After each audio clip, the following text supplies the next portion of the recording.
This can't be an April problem or even a May problem, or the president's going to have to start to worry about the midterms. But now it has been an April and a May problem, and it looks as though it's going to be a June problem. Now, they do tend to forget things fairly quickly. So come November, maybe he's let off the hook because they do forget so quickly. And it's interesting. I mean, even on the way to driving my kids to the last week of school before the summer, and the conversation I'm having with my 12-year-old, my 10-year-old, and my 7-year-old around why mommy and daddy may not be doing the big vacation we did in previous years. And here's why. And I'm bringing up Iran. This is the reality of politics and policy. And what I appreciate is the idea that people for 50 years who want death and destruction to us, hopefully we're taking care of. And that's not the Iranian people, that is the regime. And we need to rid ourselves of that so that my kids and my grandkids don't have to worry about it.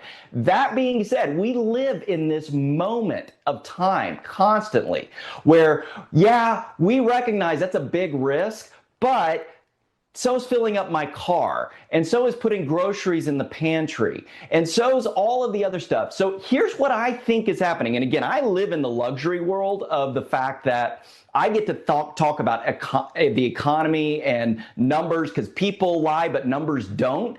But here's the reality of things. The president recognizes he has to balance politics with policy.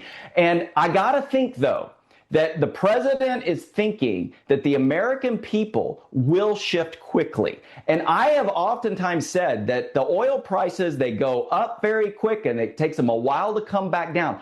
I actually don't know that that's accurate here, Scott. I think that if we get resolution, the futures price of oil will drop dramatically because I don't know that we have this massive supply issue. We have an access issue and we have a perception around the access. You clear that up. I do think that by the time we get to the November elections, price of gas is $2, $3 a gallon again.